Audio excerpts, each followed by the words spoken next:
Welcome back to Inside Sources. In this segment, I'm going to have a conversation regarding developments on the Nigerian situation in the U.S. Congress.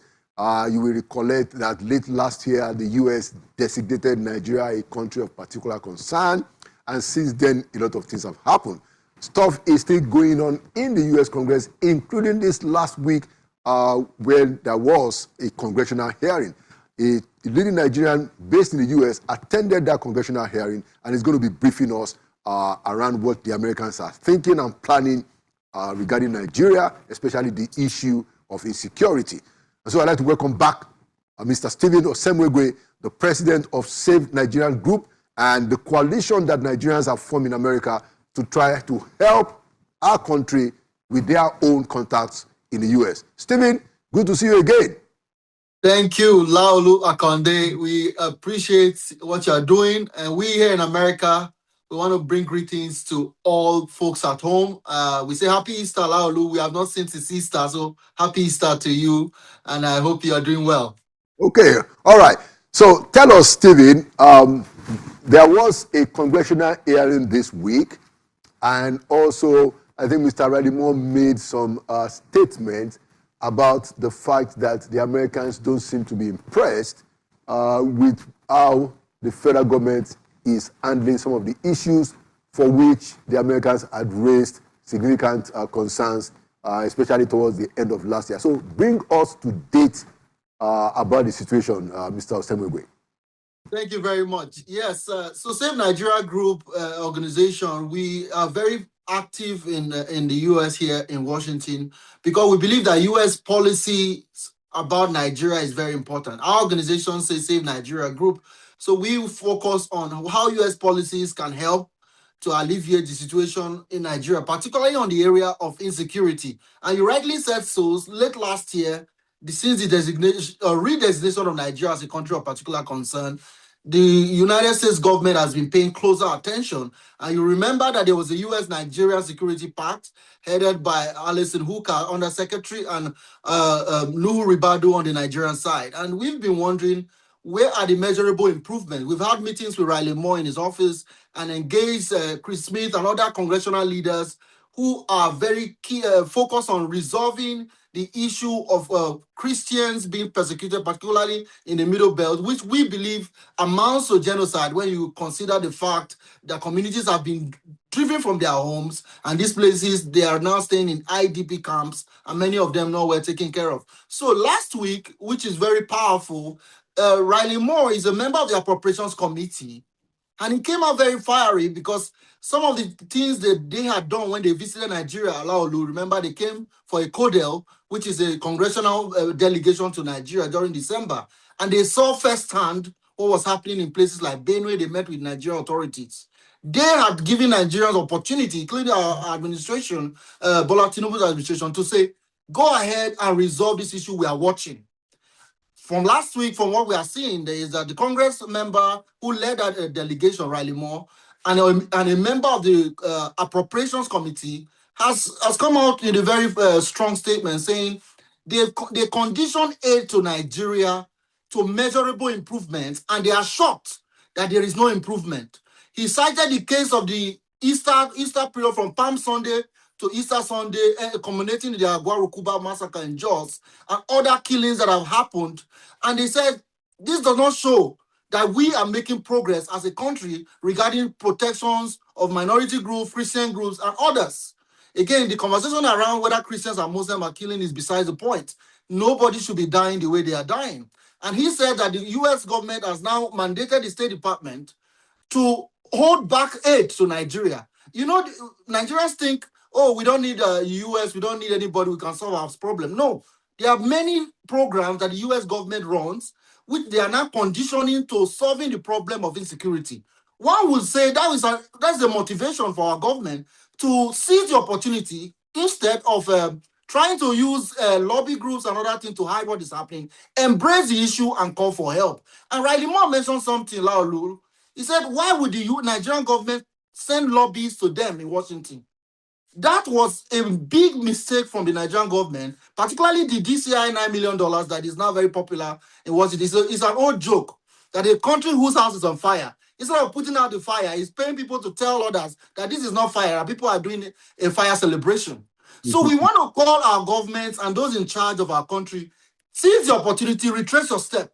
The US government has not changed. The Trump administration still wants to solve this problem. Yes, there is a distraction in the Middle East, but they still are focused on what is happening, and the calls are getting louder because I attended a briefing, Laolu, where a victim of sexual enslavement in Nigeria was there in person. The lady narrated her story, and Laolu, everybody, including Ted Cruz, all these Congress members that were there, stood up and were shaking, visibly shaking, after she shared the story of how she was tortured and raped in the bush in Nigeria. Today she's in America as an asylee, but she just exemplified what is happening to so many people who are in kidnappers' den. And lastly, Laulu, there's a video of 416 people who the Boko Haram are threatening to kill if ransom are not being paid. That video is viral. So this is why they are now conditioning aid to Nigeria to measurable improvement. And these are some of the things that have happened in the last week. And we have now used this opportunity. If you have another question, I would like to emphasize what is happening in June, which is going to be one of our opportunities to bring attention to really resolve this problem, what we now call Save Nigeria Rally on June 20th. I look forward to your coming to the United States to join us as well. Okay, yeah, thank you, Stephen. So before we leave that issue, can you give us the identity, if it was made known, of that Nigerian witness who was traumatized and told her story to the Congress this past week? Do we have her name and where she came from? Yes, it's on video. I have the video. I will have to send that back to you. I don't have it off the back of my head right now, but it's on the internet. But it's someone who herself was a victim of enslavement. She said she was a slave of the terrorists in Nigeria. She told Congress. Like I told you, I was physically shaking. Maybe that's why I didn't quite capture her name, but her story. Yeah. Her story broke everybody's heart. People were in tears. She was in tears too. They were looking for ways to. My point is that this story can no longer be hidden. It has gotten to a point where the United States government, the American public are beginning to ask, why is the Nigerian population not as concerned as some of us here? Because when you look at what is happening in Nigeria now, some people are talking about elections, party. There was a boxing match between some guys online yesterday. Whereas there's a massive crisis of insecurity. Again, why is the Nigerian public not as concerned? Because when I encounter people in Washington, and they ask me, how come if you talk about there's a Christian persecution, is the Christian body united about this issue? Do we really want to solve it, or want to kick the can down the road? I think we can solve it, particularly when you have someone in the White House, President Donald Trump, who really wants to stand for religious freedom. He is not particular about a religious group like Christian or Muslim. He wants everybody to practice their faith like it is in America. Why should you be killed for your faith like it is in many parts of Plateau State, in Benue, and the rest of them? This is some of the reasons why this issue is very important. Let us all come together as one. Side away politics for a second and say these terrorists must be removed from our society. You saw what happened in Mali. We don't have time. But Mali is under besieged. Bamako is surrounded. Are we going to wait until we be like Mali? Why not we come together as Nigerians and say terrorism is not what we can tolerate. They are not our brothers. They are not our sisters or prodigal son or whatever. Okay. Very, very compelling, narration that you've given. And I think it's getting to the point where we have to maintain our voices because when there is this shift towards the elections, like we are now doing, the tendency is for all of us to just stay on the electoral matters. And that is why we believe that we have to keep talking about these things, because politicians are getting more and more interested in what's going to happen in 2027. But like we said in this previous segment before now, that look, we have people who are in government. We have the president, we have the security agencies. They are still in place, and it's important for them to pay attention to these things. People are dying and all kinds of challenges. So, I can assure you that we will continue to keep the issue in the front burner, Mr. Stephen. But I wanted to ask you to tell us about what you guys are planning to intensify the focus of the Americans. I understand you have a big rally and a big event in Washington, D.C., where you have even invited a number of leading prominent Nigerians to be there to call more international focus to some of these challenges, especially challenges of insecurity and how it is that Nigerians can work with the Americans. Tell us about that event, Stephen. Yes, thank you very much, Laolu. So on June 20th, 7 Saturdays from now, Nigerians, Americans, people of all walks of life who are concerned about the humanitarian crisis, the religious violence, the terror violence against Nigerians as a whole, we are gathering outside the White House at a place called the Lafayette Park on Saturday, 10 a.m. Why are we doing a mega rally? We are inviting people to come from New York, Chicago, Texas. We want people to fly in simply because in America, there's a context for attention. The world America, as the leader of the free world, has a lot of countries wanting to get their attention. Nigerians in America fear that if we continue to kick this can down the road, talking about election, talking about other things, while we have estimated 11 million displaced, we would have missed an opportunity of an administration who actually wants to help. So we are calling the rally on June 20th, Laolu, Save Nigeria Rally. Yes, it sounds like our name, but the truth is that we believe that our country is at the precipice. We have terrorists at the gate.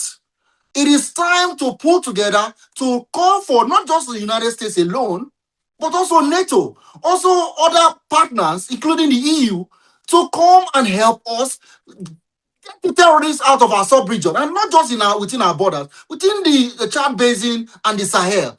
Our problem right now is that if we continue to kick this can down the road, the humanitarian crisis will be forgotten. People will continue to be killed, and we are tired of getting bad news from home every day. Our WhatsApp phone are being blown away by killings upon killings.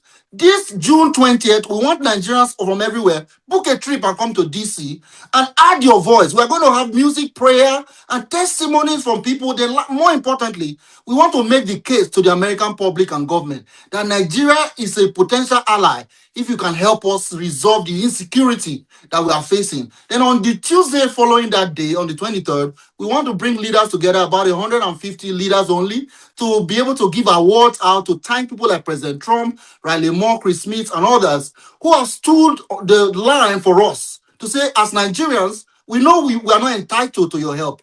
We are grateful, but please do more. Thank you, Laolu. Thank you so much, Mr. Stephen Osemwegie. I understand that you're also going to bring some religious leaders from Nigeria to attend the event. Is that the case? Yes, we have a confirmation from fathers like Pa Iye Adeboye, who happen to support the advocacy for protection of religious freedom. He's a father, he's a leader of the Redeemed Christian Church. So he will be there on the Tuesday gala where we are bringing leaders together.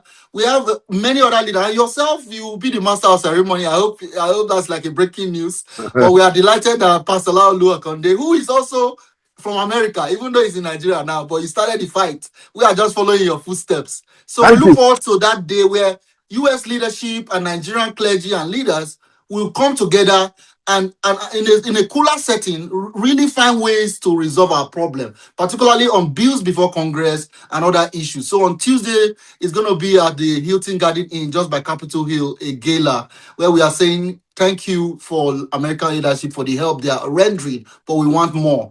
So once again, Mr. Stephen, thank you for the great work that you are doing. We will keep our voices loud on this matter. Thank you so much for coming to Inside Sources. Thank you very much, Laolu, for all you do. I wanted to quickly commiserate with the family of the young man named Mena, Ogene Mene, who was sadly extrajudicially killed in Warri, Efrun. We here in America, we are appalled and we want to call for justice in that case. June 20th, Saturday, join us in Washington, D.C. Thank you. Thank you.